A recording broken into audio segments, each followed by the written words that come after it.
નમસ્તે, જય માતાજી, જય શ્રી કૃષ્ણ।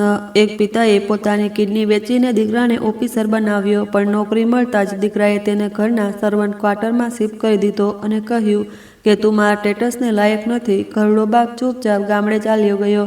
10 વર્ષ પછી જ્યારે દીકરો લાંચના કેસમાં ફસાયો અને કોર્ટમાં જજ સામે રજૂ થયો, ત્યારે જજે માથું ઊંચું કર્યું તો દીકરો એ જોઈને જમીન પર ઢળી પડ્યો અને તેની જીભ મૂંગી થઈ ગઈ, કારણ કે સામે તો રાતના પાછલા પહોરે છત પર પડતા ધોધમાર વરસાદનો અવાજ કાચા મકાનની વેરાનગીમાં વધારો કરી રહ્યો હતો। ઓરડામાં સળગતો પીળો બલ્બ પણ છેલ્લા શ્વાસ લઈ રહ્યો હતો, બિલકુલ એ જ રીતે જેમ ખાટલા પર બેઠેલા રમેશજીની આશાઓ। સામે લાકડાના તૂટેલા ટેબલ પર માથું રાખીને રાજીવ બેઠો હતો, જેના ખભા ડુસકાથી ધ્રુજી રહ્યા હતા। દરેક ડુસકા સાથે તે રમેશજીના ઘરડા હૃદય પર ખંજર ચલાવી રહ્યો હતો।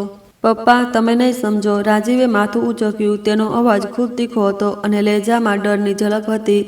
આ માત્ર નોકરી નથી, આ મારી જિંદગીનો સવાલ છે। જો કાલે બપોર સુધીમાં મેં 5 લાખ રૂપિયા જમા ન કરાવ્યા તો મારો અપોઇન્ટમેન્ટ લેટર રદ થઈ જશે, મારી બધી મહેનત અને સપના ધૂળમાં મળી જશે। લોકો હસશે કે મોચીનો દીકરો ઓફિસર બનવા નીકળ્યો હતો। રમેશજીએ સખત મહેનતથી બળછટ થઈ ગયેલા પોતાના હાથ એકબીજા સામે ઘસ્યા। એ હાથ જેમણે આખી ઉંમર લોકોના જૂતા બનાવીને રાજીવને યુનિવર્સિટી સુધી પહોંચાડ્યો હતો, આજે એટલા ખાલી હતા કે દીકરાના આંસુ લૂછવાને લાયક પણ નહોતા। બેટા, ઈશ્વર બહુ મોટો કારીગર છે, કોઈને કોઈ રસ્તો તો જરૂર કાઢશે। કયો રસ્તો પપ્પા? રાજીવે ચીસ પાડી ઉઠ્યો। તેના અવાજમાં હતાશાનું તોફાન હતું। કોણ આપશે આપણને ઉધાર? આપણું ઘર તો પહેલાંથી જ ગીરવે મૂકેલું છે। તમારી તબિયત પણ હવે જવાબ આપી ચૂકી છે। સચ્ચાઈ તો એ છે કે ગરીબ માણસને સપના જોવાનો કોઈ અધિકાર જ નથી હોતો। મને માફ કરી દો, હું કદાચ તમારા માટે બોજ બની ગયો છું। રાજીવ ફરીથી ટેબલ પર માથું મૂકીને રડી પડ્યો। ઓરડામાં ગાઢ સન્નાટો છવાઈ ગયો, માત્ર વરસાદનો અવાજ બાકી રહી ગયો હતો। પરંતુ રમેશજીની અંદર એક તોફાન ઉઠી ચૂક્યું હતું। તેણે રાજીવ તરફ જોયું। એ યુવાન દીકરો જે તેની આંખોનું નૂર હતો, આજે તૂટી રહ્યો હતો। રમેશજીને લાગ્યું કે જો આજે રાજીવનું સપનું તૂટી ગયું તો તે ફરી ક્યારેય એવો રાજીવ નહીં રહે। ઘરડો બાપ ચૂપચાપ ઊભો થયો। દિવાલ પર લાગેલી ઘડિયાળ ટીક ટીક કરી રહી હતી, જાણે કહી રહી હોય કે સમય ખૂબ ઓછો છે। તેણે પોતાના ખભે મેલો ઘેલો ટુવાલ ખભા પર નાખ્યો અને વરસાદમાં બહાર નીકળી ગયા। રાજીવને લાગ્યું કે કદાચ પપ્પા હંમેશની જેમ મંદિરે પ્રાર્થના કરવા જઈ રહ્યા છે, પણ તેને ક્યાં ખબર હતી કે આજે તે પિતા પ્રાર્થના કરવા નહીં, પણ એ પ્રાર્થનાઓનું ઋણ ચૂકવવા જઈ રહ્યા છે। શહેરના રસ્તાઓ વેરાન હતા અને પાણીથી ભરેલા હતા। રમેશના જૂના ચપ્પલ કાદવમાં લપસી રહ્યા હતા, પણ તેના ડગલા ડગમગતા નહોતા। તેની મંજિલ શહેરની એ પ્રાઇવેટ હોસ્પિટલ હતી, જેના પાછલા ભાગમાં હંમેશા શાંત હવાઓ હોય છે। થોડા દિવસ પહેલાં ચાની કીટલી પર તેણે એક દલાલની વાતો સાંભળી હતી, જે કહી રહ્યો હતો કે અમીરોનો જીવ બચાવવા માટે ગરીબોના અંગો સારા ભાવે વેચાય છે। હોસ્પિટલની પાછળની ગલીમાં બિલકુલ અંધારું હતું। ત્યાં એક મોટા દરવાજા પર ટકોરા મારતા રમેશજીનો હાથ ધ્રુજ્યો, પણ પછી તેને રાજીવનો રડતો ચહેરો યાદ આવી ગયો। દરવાજો ખુલ્યો અને એક કડક ચહેરાવાળો માણસ બહાર આવ્યો। શું છે? તે કડક અવાજે બોલ્યો। હું મારે વેચવી છે। રમેશનો અવાજ ગળામાં જ ફસાઈ ગયો। શું કિડની? રમેશજીએ મુશ્કેલીથી કહ્યું। મારે 5 લાખ રૂપિયા જોઈએ છે, રોકડા, અત્યારે જ। પેલા માણસે રમેશજીને ઉપરથી નીચે સુધી જોયો। કમજોર શરીર, કરચલીવાળો ચહેરો। તેણે નફરતથી માથું હલાવ્યું। અરે ડોસા, તારા શરીરમાં જીવ જ નથી, તારી કિડની શું ખાક કામ કરશે? પહેલાં તો ટેસ્ટ થશે, મેચ થઈ જશે તો જોયું જશે। ચાલ અંદર। ત્યાર પછી 4 કલાક રમેશજી માટે કયામતથી ઓછા નહોતા। તેણે ઠંડા સફેદ રૂમમાં લઈ જવામાં આવ્યા। ત્યાં મશીનોના વિચિત્ર અવાજો, નસોમાં સોય ભોંકાવાનું દર્દ અને ડોક્ટરોની સંવેદનહીન વાતો। તેઓ તેને માણસ નહીં, પણ માંસનો એક ટુકડો સમજી રહ્યા હતા। બ્લડ ગ્રુપ મેચ થઈ ગયું છે, નસીબદાર છે ડોસો। મોટી પાર્ટી પણ અત્યારે ઇમરજન્સીમાં છે, સારા પૈસા મળી જશે। ઓપરેશન થિયેટરની લાઇટ ચાલુ થઈ। રમેશજીને સ્ટ્રેચર પર સુવડાવવામાં આવ્યા। તેને લાગ્યું જાણે તે પોતાની ચિતા પર સૂઈ રહ્યા હોય। જ્યારે ડૉક્ટરે બેહોશીનો માસ્ક લગાવ્યો તો રમેશજીએ આંખો બંધ કરી લીધી। છેલ્લો વિચાર જે તેની ડૂબતી નજરોમાં ઉપસ્યો તે રાજીવનો ઓફિસરના યુનિફોર્મનો હસતો ચહેરો હતો। મારા દીકરાનું ભવિષ્ય, તે મનોમન બોલતો રહ્યો અને પછી અંધારું છવાઈ ગયું। જ્યારે આંખ ખુલી તો પેટની જમણી બાજુ ભયાનક જીવલેણ દર્દ ઉપડી રહ્યું હતું। એવું લાગી રહ્યું હતું જાણે કોઈએ ગરમ સળિયો શરીરની આરપાર કરી દીધો હોય। તે દર્દથી કણસવા માંગતો હતો, પણ ગળું સુકાઈ ચૂક્યું હતું। રૂમમાં પેલો દલાલ જ ઊભો હતો। તેના હાથમાં એક ભારે લિફાફો હતો। આ લે ડોસા, પૂરા 5 લાખ છે। આમાં દવાની ચિઠ્ઠી પણ છે. ચૂપચાપ પાછલા દરવાજેથી નીકળી જા અને સાંભળ, જો તું કોઈને કહીશ તો પોલીસ કેસ તારા જ માથે નખાવી દઈશ. આ બધું ગેરકાયદેસર છે. રમેશજીએ ધ્રુજતા હાથે લીફાફો પકડ્યો. એ નોટો નહોતી, એ રાજીવની જિંદગી હતી. દર્દની લાઈને કારણે તેનું શરીર પરસેવાથી ભીંજાઈ ગયું હતું. તે મહા મુસીબતે ઊભા થયા. દરેક ડગલે તેને લાગતું હતું કે તેનું શરીર બે ભાગમાં વહેંચાઈ જશે. ટાંકા હજુ કાચા હતા, ઘા પણ તાજા હતા. ડૉક્ટરે તેને ઓછામાં ઓછા 3 દિવસ આરામ કરવા કહ્યું હતું, પણ તેની પાસે 3 કલાક પણ નહોતા. રાજીવનો ઇન્ટરવ્યૂ હતો. તે પહેલાં જ પૈસા જમા કરાવવાના હતા અને સવાર પડવાની તૈયારી હતી. તે હોસ્પિટલથી બહાર નીકળ્યા. સવારનો આછો પ્રકાશ ફેલાઈ રહ્યો હતો. વરસાદ રોકાઈ ગયો હતો, પણ ઠંડા પવનના સુસવાટા તેના ઘા પર મીઠું ભભરાવી રહ્યા હતા. તેની પાસે રિક્ષા કરવા માટે પણ પૈસા નહોતા, કારણ કે તે પેલા 5 લાખમાંથી 1 પણ રૂપિયો ખર્ચવા માંગતા નહોતા. તે પગપાળા ચાલી નીકળ્યા. ઘરનો રસ્તો ઘણો લાંબો હતો. રમેશજી વારંવાર રોકાતા, દિવાલનો સહારો લેતા અને પછી લાંબો શ્વાસ ખેંચતા. તેનો ચહેરો સફેદ પડી ગયો હતો. હોઠ પીળા થઈ રહ્યા હતા.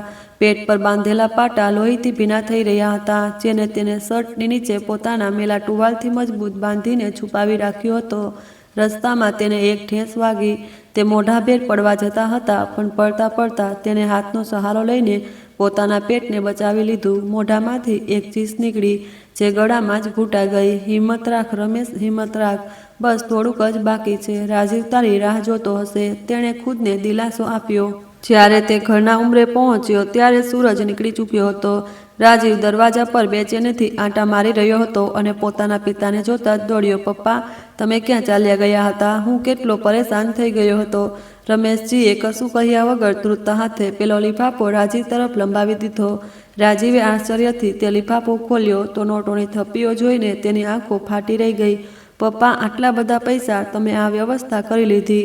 મને તો વિશ્વાસ જ નથી થતો. હવે હું ઓફિસર બનીશ પપ્પા, હું ઓફિસર બનીશ. ખુશીના માર્યા રાજીવે આગળ વધીને પિતાને જોરથી ગળે લગાવી લીધા. જેવું રાજીવનું દબાણ રમેશના તાજા ઘા પર પડ્યું, ઘરડા બાપના શરીરમાં દર્દની એક લહેર દોડી ગઈ. તેમની આંખો સામે અંધારું છવાઈ ગયું. શ્વાસ થંભી ગયા. એક પળ માટે લાગ્યું કે જીવ નીકળી જશે. મોઢામાંથી દર્દ ભરી ચીસ નીકળી ગઈ. રાજીવે તેમને છોડીને નોટો ગણવાનું શરૂ કરી દીધું. તે એટલો મગ્ન હતો કે તેણે બાપના ચહેરાની ફિકાસ ન જોઈ, ના માથાનો પરસેવો જોયો અને ના એ જોયું કે બાપે કઈ રીતે સહારો લઈને દિવાલને ટેકે ઊભા છે. પપ્પા, તમે તો કમાલ કરી દીધી. હું પૂછીશ નહીં કે પૈસા ક્યાંથી આવ્યા છે. બસ તમારો ખૂબ ખૂબ આભાર. હવે હું જાઉં છું. બેંક બંધ થઈ જશે. રાજીવ જલ્દી બૂટ પહેરીને દરવાજા તરફ દોડ્યો. જતા જતા પાછળ ફર્યો અને હસીને બોલ્યો, પપ્પા, જ્યારે મારો પહેલો પગાર આવશે ને તો તમને નવા કપડાં અપાવીશ. રાજીવ ચાલ્યો ગયો. રમેશજી દરવાજાની ચોખટ પકડીને ત્યાં જ બેસી ગયા. તેમણે ધ્રુજતા હાથે પોતાનો ટુવાલ હટાવ્યો અને પેટ પર બાંધેલા પાટાને જોયો, જેના પર લોહીના તાજા ડાઘ ઉપસી આવ્યા હતા. તેમને હળવા સ્મિત સાથે આકાશ તરફ જોયું. હે ભગવાન, તારો આભાર છે કે મારો દીકરો જીતી ગયો. મારો હિસ્સો હારી ગયો તો શું થયું? તેમને એ ખબર નહોતી કે તેમણે માત્ર એક કિડની નથી વેચી, પણ પોતાની ઇજ્જત, પોતાની મમતા અને પોતાનું ઘડપણ પણ દીકરાના ચરણોમાં મૂકી દીધું છે, જે કદાચ ક્યારેય આ કુરબાનીનો અહેસાસ નહીં સમજી શકે. રૂમમાં સન્નાટો હતો અને બહાર ગલીમાં રાજીવના ઝડપી ડગલાનો અવાજ દૂર જઈ રહ્યો હતો. દૂર, બહુ દૂર. સમયનું પૈડું પોતાની રફતારથી ફરતું રહ્યું અને સંજોગોએ એવો પલટો ખાધો કે એ કાચું મકાન અને તૂટેલો ખાટલો ભૂતકાળનું એક ધૂંધળું સપનું બનીને રહી ગયા. રાજીવની મહેનત, જે હકીકતમાં રમેશજીના લોહી, કિડનીના બલિદાન અને અસંખ્ય પ્રાર્થનાઓ પછી આવી હતી, તે રંગ લાવી અને તેને એ સરકારી પોસ્ટ મળી ગઈ જેનું સપનું તે બાળપણથી જોતો હતો. નોકરી મળતા જ રાજીવની દુનિયા બદલાઈ ગઈ. સરકાર તરફથી તેને આલિશાન બંગલો મળ્યો, જેની ચારે બાજુ ઝાડપાનમાં દરેક સમયે માળી કામ કરતા હતા. દરવાજા પર ચમચમાતી સરકારી ગાડી અને ડ્રાઈવર હાજર રહેતા હતા. ઓફિસમાં ડઝનબંધ કર્મચારીઓ તેના એક ઇશારે હાજર રહેવા તૈયાર રહેતા હતા. રાજીવ હવે માત્ર રાજીવ નહોતો રહ્યો, તે રાજીવ સાહેબ બની ચૂક્યો હતો. દોલત અને તાકાતનો નશો એક એવું ઝેર છે જે માણસની નસોમાં ખૂબ શાંતિથી ઉતરે છે અને સૌથી પહેલાં તેની યાદશક્તિને ધૂંધળી કરી દે છે. રાજીવ સાથે પણ આવું થયું. તે ભૂલી ગયો કે તેની આ કામયાબીના પાયામાં તેના ઘરડા બાપના હાડકાં અને માંસ સામેલ હતા. શરૂઆતમાં તો તે પોતાના પિતાનું ધ્યાન રાખતો રહ્યો, પણ જેમ જેમ તે હાઈ સોસાયટીનો હિસ્સો બનતો ગયો, તેની પ્રાથમિકતાઓ બદલવા લાગી. તે મોંઘા બ્રાન્ડેડ સૂટ પહેરતો, ઇમ્પોર્ટેડ પરફ્યુમ લગાવતો અને શહેરની એલિટ ક્લાસની પાર્ટીઓમાં સામેલ થતો. બીજી તરફ રમેશજી, જેની જવાની અને તબિયત પોતાના દીકરાના ભવિષ્ય પર કુરબાન થઈ ચૂકી હતી, હવે ઝડપથી ઘડપણ અને બીમારીના દલદલમાં ખસતા જઈ રહ્યા હતા. એક કિડની નીકળી ગયા પછી તેમનું શરીર ખોખલું થઈ ગયું હતું. તે અવારનવાર બીમાર રહેવા લાગ્યા, ક્યારેક બ્લડ પ્રેશર તો ક્યારેક ભયંકર નબળાઈ. ડોક્ટરે તેમને સારો ખોરાક અને આરામની સલાહ આપી હતી, પણ રાજીવ પાસે હવે એટલો સમય નહોતો કે તે પિતાના ખોરાક કે દવાઓનું ધ્યાન રાખી શકે. તે બસ મહિનાની શરૂઆતમાં નોકરના હાથે થોડા પૈસા મોકલાવી દેતો અને સમજતો કે તેણે પોતાની ફરજ બજાવી દીધી. રમેશજી પણ ક્યારેય ફરિયાદ ન કરી. તે વિચારતા હતા કે દીકરો ઓફિસર છે, દેશ અને જનતાને તેની જરૂર છે, તેને પરેશાન ન કરવો જોઈએ. તે પોતાના પેટની જમણી બાજુ ઉપાડતા દર્દને ચૂપચાપ સહન કરી લેતા. રાત્રે જ્યારે દર્દની લહેર ઉઠતી તો તે મોઢામાં કપડું ઠૂંસી દેતા, જેથી તેમની કણસવાની લાટ સાહેબની ઊંઘ ન બગડે. પણ અફસોસ, માણસના સ્વભાવમાં બેવફાઈની ભેળસેળ હંમેશા રહેતી હોય છે. રાજીવને પોતાના પિતાનું અસ્તિત્વ પોતાના ઘરમાં એક બોજ જેવું લાગવા માંડ્યું હતું. જ્યારે પણ તેના અમીર મિત્રો કે અધિકારીઓ ઘરે આવતા તો રમેશજીની હાજરી તેને ખૂંચતી. ઘરડો બાપ મેલા કુર્તામાં ઝૂકતો પાણી લેવા નીકળતો તો રાજીવની નજરો શરમથી ઝૂકી જતી. તેને ડર લાગતો કે ક્યાંક કોઈએ ન પૂછી લે કે આ ગામડિયા જેવો માણસ કોણ છે, શું આ તારા પિતા છે? ધીરે ધીરે રાજીવે તેમને ડ્રોઈંગ રૂમમાં આવવાની ના પાડી દીધી. પછી તેમની હાજરી ઘરના પાછલા ઓરડા સુધી સીમિત કરી દેવામાં આવી. રમેશજી ચૂપચાપ દરેક હુકુમ માનતા ગયા, કારણ કે તેમની નજરમાં રાજીવની ખુશી જ બધું હતી. પણ પછી એ મનહૂસ સાંજ પણ આવી ગઈ, જેણે બાપ દીકરાના સંબંધની છેલ્લી દોર પણ તોડી નાખી. રાજીવે પોતાના પ્રમોશનની ખુશીમાં એક બહુ મોટી પાર્ટીનું આયોજન કર્યું હતું. શહેરના કમિશનર, જજ અને મોટા મોટા બિઝનેસ ટાઇકૂન એ પાર્ટીમાં હાજર હતા.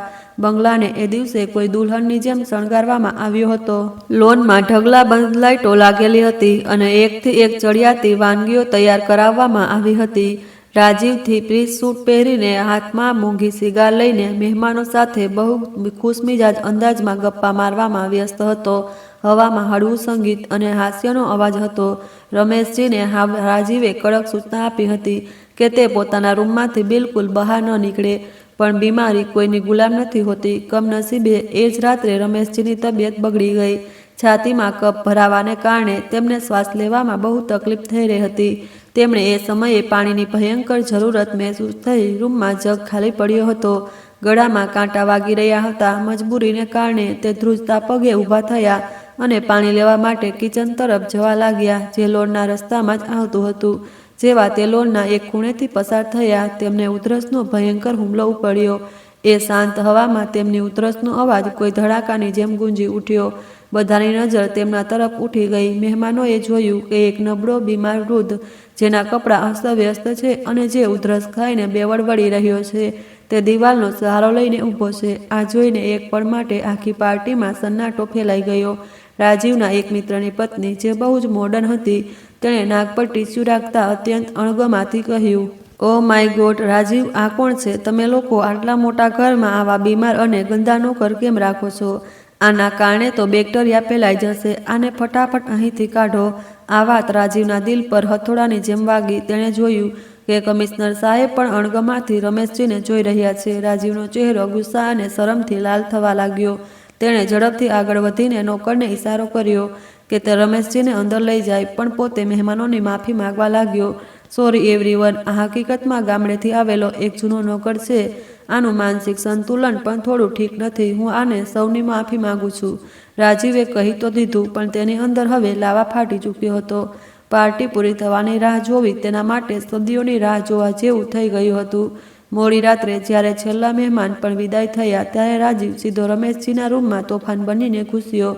રમેશજી એ વખતે ખાટલા પર સૂતા હાંફી રહ્યા હતા. દીકરાને જોઈને તેમણે મુશ્કેલીથી હસવાની કોશિશ કરી. કદાચ તે કહેવા માંગતા હતા કે તેમને શ્વાસ લેવામાં બહુ તકલીફ પડી રહી છે, પણ રાજીવે તેમને બોલવાનો મોકો જ ન આપ્યો. "બસ, બહુ થયું પપ્પા." રાજીવ જોરથી ત્રાડ નાખી. તેના અવાજમાં એ રોફ હતો જે તે પોતાના નોકરો પર ઝાડતો હતો. "મેં તમને ના પાડી હતી ને? મેં કહ્યું હતું કે બહાર ન નીકળતા, પણ તમે મારી વાતની કોઈ ઇજ્જત ન રાખી. તમને ખબર છે આજે મારી પાર્ટીમાં કોણ લોકો આવ્યા હતા? શહેરના મોટા સ્ટેટસવાળા લોકો. અને એમની સામે તમે મારી ઇજ્જતનું ઝોલસ કાઢી નાખ્યું. એ સ્ત્રીએ તમને નોકર સમજ્યો અને હું તેને કહી પણ ન શક્યો કે તમે મારા બાપ છો, કારણ કે મને શરમ આવી રહી હતી. હા, મને શરમ આવી રહી હતી કે એક ઓફિસરનો બાપ આટલો જંગલી અને અસભ્ય કેમ હોઈ શકે. આ સાંભળતા જ રમેશજીની આંખો આશ્ચર્યથી પહોળી થઈ ગઈ. તેમણે તો સપનામાં પણ નહોતું વિચાર્યું કે તેમનો દીકરો, જેના માટે તેમણે પોતાનું શરીર સુદ્ધા વેચી નાખ્યું, તે તેમને પોતાના માટે શરમનું કારણ સમજશે. તે કંઈ કહેવા માંગતા હતા, કદાચ એ કે બેટા, મારી કિડની તારા ભવિષ્ય માટે કુરબાન થઈ હતી, એટલે મારી કમર ઝૂકેલી છે. પણ તેમણે પોતાની જીભ ન ખોલી. રાજીવનો ગુસ્સો હજી ઠંડો નહોતો થયો. તેણે રૂમની દિવાલો તરફ ઈશારો કરતા કહ્યું, જુઓ પપ્પા, આ નાટક હવે નહીં ચાલે. મારું એક સોશિયલ સ્ટેટસ છે. મારે સોસાયટીમાં મેન્ટેન થઈને રહેવું પડે છે. તમારી આ રીતે ઉધરસ અને આ દેખાવ મારી લાઈફસ્ટાઈલ સાથે મેચ નથી થતો. હું આ મેન્ટલ સ્ટ્રેસ હવે સહન નહીં કરી શકતો. એટલે મેં નિર્ણય કર્યો છે કે કાલે સવારે તમે તમારો સામાન ઉપાડો અને પાછળના સર્વન્ટ ક્વાર્ટરમાં શિફ્ટ થઈ જાઓ. એ જગ્યા અલગ છે, ત્યાં તમને કોઈ જોશે પણ નહીં અને તમે પણ ત્યાં શાંતિથી રહેજો. તમારું જમવાનું અહીંથી પહોંચાડી દેવામાં આવશે અને ભગવાન ખાતર ઘરના સામેના ભાગમાં આવવાની કોશિશ ન કરતા. આ શબ્દો નહોતા, ખંજર હતા જે રમેશજીના કાળજામાં ઉતરતા ગયા. રાજીવ આટલું કહીને ફર્યો અને ઝડપથી બહાર નીકળી ગયો. દરવાજો બંધ થવાના અવાજની સાથે જ રમેશજીએ અંદર કશુંક તૂટી ગયું. કદાચ એ ભ્રમ જે તેમણે વર્ષોથી પાળી રાખ્યો હતો તે જ રાત્રે પથ્થર બનીને તૂટી પડ્યો. તે આખી રાત ફાટી આંખે છતને તાકતા રહ્યા. તેમને પોતાનું એ ઓપરેશન યાદ આવ્યું, એ દર્દ યાદ આવ્યું જે તેમણે હસીને સહન કરી લીધું હતું.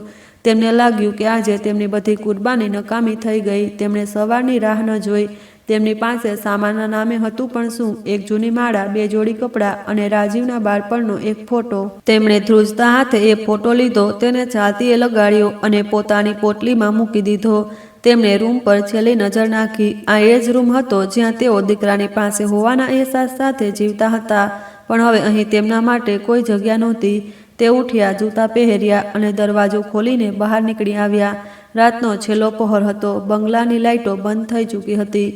ચારે તરફ સન્નાટો હતો, સિવાય આ ઘરડા બાપના દિલના. તે લોનમાંથી થઈને ગેટ તરફ આગળ વધ્યા. ગેટ પર હાજર ચોકીદાર, જે રમેશજીની ઇજ્જત કરતો હતો, તે તેમને જોઈને ચોંકી ગયો. બાપા, બધું બરાબર તો છે ને? સર્વન્ટ ક્વાર્ટર તો પાછળ છે. તમે ગેટ તરફ કેમ જઈ રહ્યા છો? અને આ સામાન? રમેશજી અટક્યા. તેમણે પાછળ ફરીને એ આલિશાન મહેલને જોયો જે તેમના લોહી પરસેવાથી ઊભો થયો હતો, પણ જેમાં તેમના માટે 2 ગજ જગ્યા પણ નહોતી. તેમની આંખોમાં ભીનાશ હતી, પણ લહેજામાં અજીબ ખુદારી આવી ગઈ હતી. તેમણે ચોકીદારના ખભા પર હાથ મૂક્યો અને બોલ્યો, બેટા, સર્વન્ટ ક્વાર્ટર નોકરો માટે હોય છે અને હું બાપ છું. જો દીકરાના ઘરમાં બાપની જગ્યા ન રહી તો પછી નોકર બનીને રહેવું મને મંજૂર નથી. હું પાછો મારી માટીમાં જઈ રહ્યો છું, જ્યાં સ્ટેટસ નહીં, સુકૂન હોય છે. ચોકીદાર અવાચક થઈને તેમને જોઈ રહ્યો. રમેશજીએ ગેટ ખોલી નાખ્યો. તેમણે પાછળ વળીને ન જોયું. સડક લાંબી અને વેરાન હતી, બિલકુલ તેમની જિંદગીની જેમ. તે ધીરે ધીરે અંધારામાં ખોવાઈ ગયા. પાછળ રાજીવ પોતાની મખમલી પથારીમાં બેખબર સૂતો હતો. તેને અંદાજ પણ નહોતો કે તેના ઘરની છત પડી ચૂકી છે અને હવે તે ખુલ્લા આકાશ નીચે આવનારા તોફાનના ભરોસે છે. પિતાને ઘરમાંથી કાઢ્યાના લગભગ 2 વર્ષ પછી એક દિવસ રાજીવને કોઈ સરકારી કામના સિલસિલામાં એ વિસ્તારમાંથી પસાર થવું પડ્યું જ્યાં તેનું પોતાનું ગામ હતું. ખબર નહીં ક્યાં વિચારથી તેણે ડ્રાઈવરને ગાડી ગામના કાચા રસ્તા પર વાળવાનો ઇશારો કર્યો. કદાચ અંતરાત્માની કોઈ હળવી કમી જાગી હતી, અથવા તો માત્ર એ જોવાની દિલચસ્પી હતી કે ઘરડો બાપ હવે કયા હાલમાં હશે. જ્યારે તેની ચમકતી ગાડી ગામના કાચા આંગણામાં ઊભી રહી ત્યારે ધૂળનું એક વાદળ ઉડ્યું. રાજીવે નાક પર રૂમાલ મૂક્યો અને ગાડીમાંથી નીચે ઉતર્યો. સામેનું દ્રશ્ય કંઈક અલગ જ હતું. તે વિચારી રહ્યો હતો કે બાપ બીમારીથી પથારી પર પડ્યો તરફડતો હશે, પણ તેણે જોયું કે રમેશજી આંગણામાં વાંસની ખાટલી પર બેઠા હુક્કો પી રહ્યા હતા. તેમના ચહેરા પર શહેરવાળી સફેદી અને પરેશાનીની જગ્યાએ એક અજીબ આત્મિક સંતોષ અને લાલાશ હતી. કપડાં સાધારણ પણ સ્વચ્છ હતા. રાજીવ ધીમા પગલે આગળ વધ્યો. પપ્પા, તેણે અવાજ આપ્યો. રમેશજીએ માથું ઊંચક્યું. દીકરાને જોઈને તેમની આંખોમાં એ જૂની ચમક પાછી આવી, પણ આ વખતે એ આંખોમાં પોતાના દીકરા માટેની મોહબ્બત સાથે સાથે એક અજાણ્યો ભાવ પણ હતો. રાજીવે ઔપચારિકતા નિભાવ્યા પછી કહ્યું, પપ્પા, હું અહીંથી પસાર થઈ રહ્યો હતો તો વિચાર્યું કે તમને લઈ જાઉં. શહેરમાં બહુ મોટા ડૉક્ટર સાથે વાત કરી લીધી છે. તમે મારી સાથે ચાલો, હું તમારો સારો ઈલાજ કરાવીશ. ત્યાં તમને દરેક પ્રકારની સુવિધા મળશે. અહીંની ધૂળ માટીમાં તમે બીમાર થઈ જશો. રમેશજી હુક્કાની નળી એક તરફ મૂકી અને એક એવી સ્મિત સાથે દીકરાને જોયો જેમાં કટાક્ષ નહીં પણ ભીનાશ છુપાયેલી હતી. તેમણે બહુ જ પ્રેમથી જવાબ આપ્યો, ના બેટા, હું અહીં ખૂબ ખુશ છું. શહેરની હવા હવે મને માફક નથી આવતી. અને પછી તું એક મોટો ઓફિસર છે, તારું સ્ટેટસ બહુ મોટું છે. હું ત્યાં આવીશ તો ફરીથી મેણા ટોણા સહન કરવા પડશે. ફરી તારા મહેમાનોને ખોટું લાગશે. મને અહીં જ રહેવા દે. અહીં મારી ઉધરસથી કોઈને તકલીફ નથી થતી. ઉલટું લોકો હાલચાલ પૂછવા માટે બેસી જાય છે. રાજીવ આ જવાબ પર કંઈક શર્મિંદો અને કંઈક ચીડાયેલો થઈ ગયો. હજી તે કંઈક કહેવા જતો હતો કે અંદરના રૂમમાંથી એક મજબૂત કદ કાઠીવાળો યુવાન બહાર આવ્યો, જેની ઉંમર લગભગ 35 વર્ષની હશે. તેના હાથમાં ગરમ દૂધનો ગ્લાસ હતો. તેણે રાજીવને નમસ્તે કર્યું અને બહુ જ ઇજ્જતથી ગ્લાસ રમેશજીના હાથમાં થમાવતા બોલ્યો, કાકાજી, આ પી લો. ડૉક્ટરે કહ્યું છે કે આ તમારા છાતી માટે બહુ સારું છે. રાજીવે કપાળ પર કરચલીઓ પાડતા તેને જોયો. એ યુવાન તેને કંઈક જોયેલો લાગ્યો. રમેશજી યુવાનના માથા પર પ્રેમથી હાથ મૂકતા પરિચય કરાવ્યો. રાજીવ, ઓળખ્યો આને?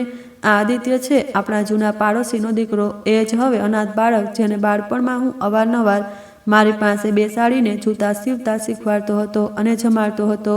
આજે આ યુવાન થઈ ગયો છે. જ્યારથી હું ગામ આવ્યો છું ત્યારથી આજ મારું ધ્યાન રાખી રહ્યો છે. આ મારો દીકરો બનીને મારી સેવા કરે છે. મારી દવા, મારા કપડાં, અહીં સુધી કે મારી જિંદગીની દરેક જરૂરિયાતનું ધ્યાન આજ રાખે છે. રાજીવે આદિત્યને માથાથી પગ સુધી ખૂબ જ નફરત અને તૃણાથી જોયો. આદિત્યના કપડાં સાધારણ હતા અને પગના જૂના ચપ્પલ હતા. રાજીવની નજરમાં તે માત્ર એક ગામડિયો ગમાર હતો. રાજીવના ઘમંડને એ મંજૂર નહોતું કે તે આવા ઉતરતી કક્ષાના માણસ સાથે વાત કરે. તેણે પરેશાન થઈને કહ્યું, પપ્પા, તમે પણ કેવા લોકોને મોઢે લાગી ગયા છો. આ લોકો મતલબ વગર કોઈની સેવા નથી કરતા. જરૂર તેની નજર તમારી જમીન જાયદાદ પર હશે. ધ્યાન રાખજો. સમજી ગયા ને તમે? આદિત્યએ રાજીવની વાત સાંભળી લીધી પણ તેને માથું ઝુકાવી દીધું અને કોઈ જ જવાબ ન આપ્યો. બસ ચૂપચાપ રમેશજીના પગ દબાવવા બેસી ગયો. રાજીવને આ દ્રશ્ય જોઈને ખૂબ જ ગુસ્સો આવ્યો કે એક પારકો માણસ તેના બાપનો દીકરો બનીને બેઠો છે. જો કે તે પોતે આ સંબંધને ઠુકરાવી ચૂક્યો હતો.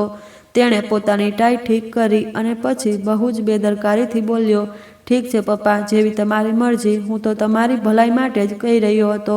જો તમને આ જ પ્રકારની ગંદકી અને આવા લોકોની વચ્ચે રહેવું પસંદ છે તો પછી હું શું કરી શકું? આટલું કહીને રાજીવ પાછળ વળીને પણ ન જોયું અને ગાડીમાં જઈને બેસી ગયો. ગાડી ધૂળ ઉડાડતી ફરી શહેર તરફ રવાના થઈ ગઈ. રાજીવને અંદાજ પણ નહોતો કે જે યુવાનને તેણે તૃણાથી જોયો છે એ જ આદિત્ય તેની કિસ્મતનો ફેસલો કરવાનો છે અને જે સ્ટેટસના નશામાં તે પોતાના બાપને છોડીને આવ્યો છે એ નશો બહુ જલ્દી ચકનાચૂર થવાનો છે. 10 વર્ષનો સમય આંખના પલકારામાં પસાર થઈ ગયો. સમય ક્યારેય અટકતો નથી પણ પોતાના પાછળ એવા નિશાન છોડી જાય જે મટાડવાથી મટતા નથી. એ 10 વર્ષોમાં રાજીવે તરક્કી કરી. તે તમામ સીડીઓ કૂદી ગયો જેના પર ચડવા માટે ઈમાનદાર લોકોને વર્ષો લાગી જાય છે. હવે તે માત્ર એક ઓફિસર નહોતો પણ આખા ડિપાર્ટમેન્ટનો શેતાન બની ચૂક્યો હતો. લાંચ હવે તેની જરૂરિયાત નહીં પણ આદત અને હવસ બની ચૂકી હતી. તેના બેંક એકાઉન્ટ કાળી કમાણીથી ભરાઈ રહ્યા હતા. શહેરના સૌથી મોંઘા પોશ વિસ્તારમાં તેનું ફાર્મ હાઉસ હતું. ગેરેજમાં કરોડોની લક્ઝરી ગાડીઓ ઊભી હતી અને તેના સ્ટેટસનો હાલ હતો કે મોટા મોટા મંત્રીઓ અને અધિકારીઓ પણ તેને મળવા માટે સમય લેતા હતા. રમેશજીનું નામ અને ચહેરો તેના દિલ દિમાગની કોઈ ઊંડી અંધારી બખોલમાં દફન થઈ ચૂક્યો હતો.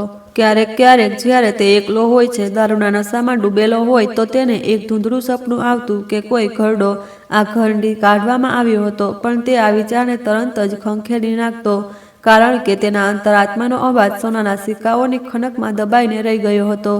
રાજીવને લાગતું હતું કે તેને હવે કોઈની પણ જરૂર નથી. તેને પૂરો ભરોસો હતો કે તેની પાસે જે દોલત છે તે દરેક દરવાજો ખોલી શકે, દરેકના મોઢાને બંધ કરી શકે છે. પણ તે ભૂલી ગયો હતો કે ભગવાનની લાકડી અવાજ વગરની હોય છે અને જ્યારે તે વરસે તો તે બચાવવા માટે કોઈ સહારો મળતો નથી. અને આ રીતે તેના પાપનો ઘડો પણ હવે ભરાઈ ચૂક્યો હતો. તેના કર્મોનું ફળ મળવાની શરૂઆત એક સામાન્ય ઘટનાથી થઈ. એક દિવસ તેની ઓફિસમાં એક હદથી વધારે ઘરડો અને લાચાર માણસ પોતાની પેન્શનની ફાઇલ લઈને આવ્યો. તે સખ્ત ધ્રુજતા હાથે રાજીવની સામે ઊભો કરગરતો હતો. સાહેબજી, મારા ઘરમાં રોટલાના સાંસા છે. મારી દીકરી બીમાર છે. ભગવાન માટે મારા કાગળો પર સહી કરી દો. એ ઘરડાની શકલ રમેશજીને ઘણી મળતી આવતી હતી. તેની આંખોમાં એ જ લાચારી હતી જે 10 વર્ષ પહેલા રમેશજીની આંખોમાં હતી જ્યારે તે સર્વન્ટ ક્વાર્ટર તરફ જઈ રહ્યા હતા. પણ રાજીવના દિલ પર તો હવે પથ્થર પડી ચૂક્યા હતા. તેણે બહુ જ નફરતથી ઘરડાને ધક્કો મારતા કહ્યું, અરે ડોસા, અહીં વાર્તા ન સંભળાવ. જો ફાઇલ આગળ વધારવી હોય તો તેના માટે પૂરા 500 રૂપિયા લાગશે, નહીં તો અહીંથી દફા થઈ જા. એ ઘરડાએ આકાશ તરફ આંગળી ઉઠાવીને બસ એટલું જ કહ્યું, સાહેબ, મારો ભગવાન બધું જોઈ રહ્યો છે, યાદ રાખજો. અને પછી તે ચાલ્યો ગયો. રાજીવ આ વાત પર હસી પડ્યો, પણ તેને ખબર નહોતી કે આ ઘરડાની હાઈ આકાશ સુધી પહોંચી ચૂકી છે. એ જ રાતે જ્યારે રાજીવ પોતાના ફાર્મ હાઉસમાં રંગીન મહેફિલ જમાવીને બેઠો હતો અને એસો આરામની નર્ક જેવી અયાસીઓમાં ડૂબેલો હતો, ત્યારે અચાનક બહારથી સાયરનનો અવાજો ગુંજવા લાગ્યા. તે કંઈ સમજી શકે એ પહેલા મેન ગેટ એક જોરદાર ધમાકાથી તૂટી ગયો અને એન્ટી કરપ્શન બ્યુરો અને પોલીસની મોટી ટીમ અંદર દાખલ થઈ. આ કોઈ સામાન્ય રેડ નહોતી. રાજીવ ચીસ પાડ્યો, તમે લોકો કોણ જાણતા નથી હું કોણ છું? હું હમણાં આઈજીને ફોન કરીશ. હું ઈચ્છું તો PM સુધીની બોલાવી લઈશ. પણ ઓફિસર ઇન્ચાર્જ આગળ વધ્યો અને તેના મોઢા પર એક જોરદાર તમાચો ચોળી દીધો. આ થપ્પડ માત્ર તેના ગાલ પર નહીં પણ તેના ટેટસના પતનની શરૂઆત પણ હતો. તું હવે કંઈ નથી રાજીવ, બસ તારો ખેલ ખતમ થઈ ચૂક્યો છે, ઓફિસરે ઠંડા લહેજામાં કહ્યું. રાજીવની આંખો સામે તેના ઘરની તલાશી શરૂ થઈ ગઈ. દિવાલોમાં લગાવેલા લોકર્સ તોડવામાં આવ્યા. બેડરૂમમાંથી બંડલ પર બંડલ ફાઇલો નીકળી ગઈ. જેવી સીલિંગ ઉખેડવામાં આવી ત્યાંથી નોટોની થપ્પીઓનો વરસાદ થવા લાગ્યો, જેમાં સોનાના બિસ્કિટ પણ નીકળ્યા. હીરાના સેટ અને વિદેશી ચલણનો ઢગલો થઈ ગયો. ટીમની સામે મીડિયા પણ હતું. કેમેરાની ફ્લેશ લાઇટો રાજીવના ચહેરા પર સતત પડી રહી હતી. એ જ રાજીવ જે ફોટા પડાવતી વખતે એકથી એક પોઝ આપતો હતો, આજે મોઢું છુપાવતો ફરતો હતો. તેને હાથકડી લગાવવામાં આવી. એ જ હાથકડી જેની ઠંડકથી તેનું લોહી સુદ્ધા જામી ગયું. પછી તેને ઘસડીને બહાર લાવવામાં આવ્યો. સમાજના એ જ લોકો જેના પર તે પોતાનો રોપ ઝાડતો હતો, આજે પોતાની બાલ્કનીમાં ઊભા તમાશો જોઈ રહ્યા હતા અને વિડીયો બનાવી રહ્યા હતા. જુઓ, આ એ જ છે જે પોતાને આ જમીન પર ભગવાન સમજતો હતો, આજે ચોરની જેમ જઈ રહ્યો છે, કોઈકે જોરથી કહ્યું, જેને સાંભળીને રાજીવનું માથું શરમથી ઝૂકી ગયું. તેને પોલીસની ગાડીના પાછળના હિસ્સામાં જાનવરની જેમ ધક્કો મારીને ફેંકવામાં આવ્યો. એ રાત રાજીવની જિંદગીની સૌથી ભયાનક રાત હતી. તેને હવાલાતના એક ગંદા અને દુર્ગંધ મારતા રૂમમાં બંધ કરવામાં આવ્યો, જ્યાં ફર્શ પર કીડાઓ પેટે રેંગતા હતા. હવામાં પેશાબ અને ગટરની દુર્ગંધ ભરેલી હતી. તેનો મોંઘો 3-piece સૂટ માટીમાં ખરડાઈ ગયો હતો. મચ્છરોએ તેના નાજુક શરીરને કોતરી નાખ્યું હતું. તેને તરસ તો લાગી. તેણે સંતરીને અવાજ લગાવ્યો, મને તરસ લાગી છે, મારા માટે મિનરલ વોટર લાવજે. સંતરી હસી પડ્યો, અરે, ગંદા પ્લાસ્ટિકના ગ્લાસમાં નળનું ગરમ પાણી લાવ્યો છું, પીવું હોય તો પી લે, નહીતર મરી જા. રાજીવે એ પાણી પીધું તો તેને પોતાના અતીતની બધી અયાશીઓ યાદ આવી ગઈ અને તે રડવા લાગ્યો. તેને યાદ આવ્યું કે કેવી રીતે તેણે પોતાના બીમાર બાપને પાણી આપવાને બદલે ખખડાવી નાખ્યો હતો. આજે કુદરત તેને એ જગ્યા પર લઈ આવી હતી. આગળના થોડા દિવસોમાં તેની આખી દુનિયા ઉજળી ગઈ. અખબારોની ગરમ હેડલાઇનમાં તેની બદનામીની ચર્ચાઓ થઈ રહી હતી. તેના તમામ એકાઉન્ટ સીલ કરી દેવાયા, જાયદાદ પણ જપ્ત કરી લેવામાં આવી અને સૌથી મોટી વાત, એ દોસ્તો જે તેની પાર્ટીઓ અને તેના પૈસા પર રાજીવતા હતા, જેને તે પોતાના સૌથી મોટા શુભચિંતક સમજતો હતો, તેમાંથી એક પણ તેને મળવા માટે થાણે ન આવ્યો. ઉલટું ખબર ફેલાઈ ગઈ કે તેઓ બધા દગાખોર નીકળ્યા અને તેના જ વિરુદ્ધ સરકારી ગવાહ બનીને ગવાહી આપવા તૈયાર છે. રાજીવ બિલકુલ એકલો રહી ગયો હતો. તેને ઘમંડ માટીમાં મળી ચૂક્યો હતો. થોડા દિવસ પછી તેનો વકીલ, જેને તેણે મોટી ફીસ આપીને હાયર કર્યો હતો, તે માયુસીથી માથું ઝુકાવીને તેને મળવા આવ્યો. રાજીવે સળિયાની પાછળથી બેતાબીથી પૂછ્યું, શું થયું? મારા જામીન ક્યારે થઈ રહી છે? હું તને બહુ બધા પૈસા મોં માંગ્યા આપીશ, બસ મને અહીંથી કાઢ, મારો અહીં દમ ઘૂંટાઈ રહ્યો છે. વકીલે અફસોસથી માથું હલાવ્યું અને એક એવી ખબર સંભળાવી જેણે રાજીવના પગ નીચેથી બચેલી જમીન પણ ખેંચી લીધી. રાજીવ, બધો મામલો બહુ બગડી ચૂક્યો છે. તમારા વિરુદ્ધના બધા પુરાવા બહુ પાકા છે, પણ તેનાથી પણ ખરાબ ખબર એ છે કે તમારો કેસ જે જજની કોર્ટમાં લાગ્યો છે, તે આ શહેરનો જ નહીં પણ આખા પ્રાંતનો સૌથી કડક અને સિદ્ધાંતપ્રિય જજ માનવામાં આવે છે. લોકો તેને જલ્લાદ જજ કહે છે, કારણ કે તે ગુનેગારને માફ કરવાનો ગુનો સમજે છે.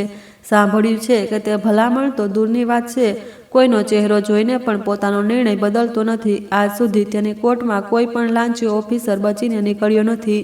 મેં કોશિશ કરી કે જજ બદલાઈ જાય, પણ તેમાં પણ મને નિષ્ફળતા મળી. કાલે સવારે તમારી પેશી છે અને સાચું કહું તો મને કોઈ આશા દેખાતી નથી. તમે બસ ભગવાનને પ્રાર્થના કરો કે તે તમારા પર થોડી દયા ખાઈ લે. જો કે તે દયા શબ્દથી અજાણ જ લાગે છે. વકીલ ચાલ્યો ગયો અને રાજીવ સળિયા પકડીને સૂન થઈ ગયો. કડક જજ, આ શબ્દ તેના દિમાગમાં હથોડાની જેમ વાગી રહ્યો હતો. તેને પોતાની બરબાદી સામે નજર આવવા લાગી. તે આખી રાત સૂઈ ન શક્યો. ક્યારેક તેના ઘરડા પેન્શનરની બદદુઆ યાદ આવતી, ક્યારેક પોતાના બાપનો ચહેરો અને ક્યારેક પોતાના કરેલા અત્યાચારો. તેને લાગતું હતું કે કાલનો સૂરજ તેની જિંદગીનો છેલ્લો સૂરજ હશે. તે ડરથી ધ્રુજી રહ્યો હતો. તેને ખબર નહોતી કે જે કોર્ટમાં તે રજૂ થવાનો છે ત્યાં કાયદાનું ત્રાજવું તો હશે જ, પણ કુદરતે તેના માટે એક એવું સરપ્રાઈઝ રાખ્યું છે જે તેની આત્મા સુધી પીગળાવી દેશે. બીજી સવારે પોલીસ વાન તેને લઈને કોર્ટ તરફ રવાના થઈ. રાજીવની સોજેલી આંખો હતી, હાથ બાંધેલા હતા અને દિલ ડૂબી રહ્યું હતું. તે વિચારતો હતો, કોણ છે એ જજ? શું તે મારા પૈસાથી ખરીદી શકાશે નહીં? શું તે મારા આંસુ જોઈને પીગળી જશે કે પછી તે જ મારો અસલી અંજામ લખી દેશે? કોર્ટના રૂમનો લોકોથી ખીચોખીચ ભરેલો હતો. મીડિયાવાળા અને તમાશો જોવાવાળા બધા લોકો આ મોટા કેસનો ફેસલો જોવા આવ્યા હતા. રાજીવને કઠેડામાં ઊભો કરી દેવામાં આવ્યો. તેના પગ ધ્રુજી રહ્યા હતા. તેનું એ માથું જે ક્યારેય રોગથી એટલું ઊંચું રહેતું હતું કે તેને જમીન પર ચાલતા કીડા મકોડા જ દેખાતા હતા, આજે શરમ અને ડરના બોધથી એટલું ઝૂકી ગયું હતું કે ઊંચું નહોતું થતું. તેના હાથોમાં લાગેલી હાથકડીની ઠંડક તેના હાડકાં સુધી ઉતરી ચૂકી હતી. દિલના ધબકારા તેના કાનમાં હથોડાની જેમ વાગી રહ્યા હતા. વકીલ ફાઇલો પલટાવી રહ્યા હતા અને લોકો તમાશો જોવા માટે તેના તરફ ઘૂરી રહ્યા હતા. અચાનક કોર્ટમાં અવાજ ગુંજ્યો, બા અદબ, બા મુલાયજા, હોશિયાર. રૂમમાં સન્નાટો તૂટી ગયો. બધા લોકો ઊભા થઈ ગયા. રાજીવે ધ્રુજતા દરવાજા તરફ જોયું. ત્યાંથી જ એ જજ દાખલ થવાનો હતો, જેના વિશે મશહૂર હતું કે તેની કલમ ક્યારેય ખોટો નિર્ણય લખતી નથી અને ન ક્યારેય દયા ખાય છે. દરવાજો ખુલ્યો. જજ સાહેબ કાળા પરંપરાગત ગાઉનમાં આત્મવિશ્વાસથી ભરેલા પગલાં સાથે અંદર આવ્યા. તેમના ચહેરાની તેજસ્વીતાએ રૂમ પર જાણે કબજો કરી લીધો. તેઓ પોતાની સીટ પર બેઠા અને ફાઇલ પર તીક્ષ્ણ નજર નાખી. રાજીવે હિંમત ભેગી કરીને એક નજર જજના ચહેરા પર નાખી અને જેવી તેની નજર જજ સાથે મળી, સમય જાણે થંભી ગયો. તેની આંખો આઘાતથી ફાટી ગઈ. ગળામાં ચીસ અટકી ગઈ. તેના પગ નીચેથી જમીન સરકી ગઈ. સામે જજની ખુરશી પર બેઠેલો શખ્સ બીજો કોઈ નહીં પણ આદિત્ય હતો. એ જ ગામનો અનાથ છોકરો, એ જ પાડોશી જેને 10 વર્ષ પહેલાં રાજીવે પોતાના ઘરની પાસે જોઈને નફરતથી ધક્કો માર્યો હતો, જેને તેણે લાલચી ગામડીઓ અને ગમાર કહીને અપમાનિત કર્યો હતો. આજે એ જ આદિત્ય મસીહા નહીં પણ ન્યાયાધીશ બનીને તેની સામે બેઠો હતો. રાજીવનું શરીર શૂન્ય થઈ ગયું. તે રેલિંગ પકડીને પોતાને પડવાથી બચાવવા લાગ્યો. આદિત્યએ પણ રાજીવને જોયો. તેની આંખોમાં ઓળખની ચમક હતી, પણ નફરત નહીં, પણ એક ગહન દુઃખ અને અફસોસ હતો. કોર્ટના રૂમમાં કાર્યવાહી શરૂ થઈ. સરકારી વકીલે રાજીવના કેસની એક એક વાત વાંચીને સંભળાવી. લાંચ, છેતરપિંડી, ગેરકાયદેસર કબજો, તેના દરેક ગુના પર એક નવી દલીલ આપવામાં આવી. રાજીવ સાંભળી તો રહ્યો હતો પણ સમજી નહોતો શકતો. તેનું દિમાગ તો ભૂતકાળમાં ખોવાયેલું કોઈ ફિલ્મની જેમ ચાલી રહ્યું હતું. તેને યાદ આવી રહ્યું હતું કે કેવી રીતે તેણે પોતાના બાપને સર્વન્ટ ક્વાર્ટરમાં મૂક્યો હતો, કેવી રીતે તેણે આદિત્યને નફરતથી જોયો હતો. જ્યારે વકીલની દલીલ પૂરી થઈ તો આખા રૂમમાં સન્નાટો છવાઈ ગયો. હવે ફેસલો જજના હાથમાં આવી ચૂક્યો હતો. આદિત્યએ પોતાના ચશ્મા ઉતારીને ટેબલ પર મૂક્યા. તેણે રાજીવની આંખોમાં આંખ નાખીને જોવાનું શરૂ કર્યું. રાજીવ નજર મિલાવી નહોતો શકતો. કોર્ટમાં તેણે હદથી વધારે ઠરેલા અને ભારે અવાજમાં બોલવાનું શરૂ કર્યું. મુજ્જિમ રાજીવ કુમાર, આ પહેલાં કે હું કાયદા મુજબ ફેસલો સંભળાવું, હું કંઈક કહેવા માગું છું. આદિત્યના અવાજમાં એક અજીબ પડઘો હતો. તમે કદાચ મને ઓળખી રહ્યા હશો અને કદાચ નહીં પણ, કારણ કે અહંકારના ચશ્મામાંથી માણસને પોતાની સામે ઊભેલો વ્યક્તિ ઘણીવાર નજર આવતો નથી. હું એ જ આદિત્ય છું જેને તમે તમારા પેદાઈશી ગામમાં જોયો હતો. હું એ જ અનાથ બાળક છું જેના માથે ન માતાનો સાયો હતો ન પિતાનો, પણ પછી મને એક સાયો મળી ગયો, એક એવા શખ્સનો સાયો જેને તમે ટેટસના નામે ઠુકરાવી દીધા હતા. આદિત્ય અટક્યો. તેણે પાણીનો એક ઘૂંટ ભર્યો. રાજીવનું માથું ઝૂકેલું હતું અને આંસુ ટપક ટપક કરીને ફર્શ પર પડી રહ્યા હતા. આદિત્યએ ફરીથી બોલવાનું શરૂ કર્યું. તમને ખબર છે રાજીવ સાહેબ, જ્યારે તમે તમારા ઘરડા બાપને ગામમાં છોડીને આવ્યા હતા તો તે ખૂબ તૂટી ચૂક્યા હતા. તેમના શરીરમાં તો જીવ હતો જ નહીં, કારણ કે તેમનો એક હિસ્સો તો તમારી તરક્કીના પાયામાં જ દફન હતો, પણ તેમની આત્મા પણ ઘાયલ હતી. મેં તેમને સંભાળ્યા, મેં તેમની સેવા કરી, અને બદલામાં જાણો છો તેમણે મને શું આપ્યું? આદિત્યની આંખો ભરાઈ આવી. તેમણે મને એ આપ્યું જે તમે કરોડો રૂપિયાની લાંચ લઈને પણ ખરીદી નથી શકતા. તેમણે મને શિક્ષણ આપ્યું, મારું પાલન પોષણ કર્યું, પોતાના બચેલા પેન્શનમાંથી મને કાયદાની કિતાબો લાવી આપી. તે રાતોભર જાગીને મને ભણવા માટે પ્રેરિત કરતા હતા, મારો સાથ આપતા હતા. મને ઊંઘ ન આવે એટલે તે મારા માટે ક્યારેક ચા બનાવતા તો ક્યારેક કોફી. તે કહેતા હતા, બેટા આદિત્ય, મારો સગો દીકરો તો ઓફિસર બનીને ગુમરાહ થઈ ગયો છે, પણ હું તને એવો માણસ બનાવીશ જે ભટકેલા લોકોનો ફેંસલો કરશે. મારી કામયાબી પાછળ કોઈ મોટી કોલેજની ડિગ્રી નહીં, પણ એક ભલા મજૂરની દુઆઓ અને મહેનત સામેલ છે. કોર્ટમાં હાજર દરેક વ્યક્તિ શ્વાસ રોકીને આ દાસ્તાન સાંભળી રહ્યો હતો. ઘણા લોકોને આંખોમાં આંસુ હતા. રાજીવ ધ્રુસકે રડવા લાગ્યો. તે હાથ જોડીને બોલ્યો, આદિત્ય, મને માફ કરી દે. મને નહોતી ખબર. હું મારા ઘમંડમાં આંધળો થઈ ચૂક્યો હતો. મને મારા બાપના સમજે, મને બચાવી લે. આદિત્યના ચહેરા પર એક દુઃખભર્યું સ્મિત આવ્યું. રાજીવ સાહેબ, તમારા સમ અહીં નથી ચાલતા. તમારા સમ ત્યાં ચાલતા હતા જ્યારે તે જીવતા હતા, જ્યારે તે તમારી રાહ જોતા રહેતા હતા. આજે હું માત્ર આદિત્ય નથી, આજે હું કાયદો છું, અને કાયદો આંધળો હોય છે પણ દયાળુ નહીં. તમારા બાપે મરતી વખતે મને એક વસિયત કરી હતી. રાજીવે ચોંકીને ઊભો થઈ ગયો. મરતી વખતે આ શું પપ્પા? રાજીવનો અવાજ ભરાઈ ગયો. આદિત્યએ અફસોસથી માથું હલાવ્યું. જી હા, રમેશ કાકા 6 મહિના પહેલાં જ આ દુનિયાને અલવિદા કહી ગયા. છેલ્લી ઘડી સુધી તેમની જીભ પર માત્ર તમારું નામ હતું. તે તમારા માટે એક નવી શર્ટ લઈને આવ્યા હતા જે તેમના તકિયા નીચે જ રાખેલી રહેતી હતી. તેમણે વસિયત કરી હતી કે જો મારો રાજીવ ક્યારેય તને મળે તો તેને કહેજે, હું તેને માફ કરી ચૂક્યો છું, પણ કુદરતનો કાયદો તેને માફ કરશે કે નહીં એ હું નથી જાણતો. અને આજે જોઈ લો, કુદરત તમને મારી સામે લઈને આવી છે. આ સાંભળીને રાજીવ જમીન પર પડી ગયો. પપ્પા, પપ્પા મરી ગયા. તે પાગલોની જેમ પોતાનું માથું ફૂટવા લાગ્યો. તેને એક ક્ષણ યાદ આવવા લાગી જ્યારે તેણે પોતાના બાપને ધૂતકાર્યો હતો, જ્યારે તેણે કહ્યું હતું કે હું ગામ જઈ રહ્યો છું. આદિત્યએ લાગણીઓને સંભાળતા કલમ ઉઠાવી. મુજિબ રાજીવ કુમાર, મારી સામે બધા પુરાવા સ્પષ્ટ છે. તમે આ દેશ અને આ દેશની જનતાના પૈસા લૂંટ્યા છે, પોતાના પદની બેઇજ્જતી કરી છે. એટલા માટે આ કોર્ટ તમારી તમામ જાયદાદ જપ્ત કરવા અને 14 વર્ષની સખત બામસખત કેદની સજા સંભળાવે છે. આ ફેસલો રાજીવના કાનોમાં પીગળેલા કાચની જેમ ઉતર્યો. પોલીસવાળા આગળ વધ્યા અને રાજીવને બાજુથી પકડીને ઊભો કર્યો. તે હવે વિરોધ કરવાને લાયક નહોતો. તે બસ ખાલી નજરોથી આદિત્યને જોઈ રહ્યો હતો. આદિત્ય પોતાની સીટ પરથી ઊભો થયો અને જતા જતા રાજીવ પાસે રોકાયો. ધીમેથી બોલ્યો, રાજીવભાઈ, તમે તમારા પિતાની કિડની વેચીને આ પોસ્ટ ખરીદી હતી, અને મેં પિતાની સેવા કરીને આ ખુરશી કમાઈ છે. ફરક માત્ર એટલો છે કે તમારું ખરીદેલું પદ છીનવાઈ ગયું અને મારી કમાયેલી ઇજ્જત મારી સાથે છે. આદિત્ય ચાલ્યો ગયો અને પોલીસવાળા રાજીવને ઘસડતા બહાર લઈ જવા લાગ્યા. રાજીવ પાછળ ફરીને એ ખાલી ખુરશીને જોતો રહ્યો હતો અને ચીસ પાડી રહ્યો હતો. પપ્પા, મને માફ કરી દો. પપ્પા, હું હારી ગયો. મારું સ્ટેટસ હારી ગયું. તમે જીતી ગયા પપ્પા, તમે જીતી ગયા. તેની ચીસો કોર્ટના ગલિયારાઓમાં ગુંજી રહી હતી, પણ ત્યાં સાંભળવા વાળું કોઈ નહોતું. તેને જેલની ગાડીમાં નાખી દેવાયો. લોખંડનો દરવાજો બંધ થયો અને અંધારું છવાઈ ગયું. બિલકુલ એવું જ અંધારું જે તેણે 10 વર્ષ પહેલાં પોતાના પિતાની જિંદગીમાં કર્યું હતું. પાપનો ઘડો ભરાઈ ચૂક્યો હતો અને કર્મોનું ફળ પણ પૂરું થઈ ચૂક્યું હતું. બહાર આકાશ પર વાદળો ઘેરાયા હતા અને જોરદાર વરસાદ શરૂ થઈ ચૂક્યો હતો. કદાચ કુદરત આ કમનસીબ દીકરાના અંજામ પર આંસુ વહાવી રહી હતી, અથવા તો એ પિતાના આત્મા પર રહેમ વરસાવી રહી હતી, જેણે માટી થઈને પણ દીકરાને સોનું બનાવવાની કોશિશ કરી હતી. પણ અફસોસ કે એ દીકરો પિતરનો નીકળ્યો. તો દોસ્તો, આ હતી આજની કહાની. આ કહાની વિશે તમારો શું અભિપ્રાય હતો તે કમેન્ટ બોક્સમાં જરૂર જણાવજો. જો તમને કહાની પસંદ આવી હોય તો વિડીયોને લાઇક કરો અને ચેનલને સબસ્ક્રાઈબ કરો અને બેલ આઇકન પર ક્લિક કરીને તેને ઓલ પર સેટ કરો, જેથી તમને નવા વિડીયોની સૂચના તરત જ મળી જશે. ધન્યવાદ.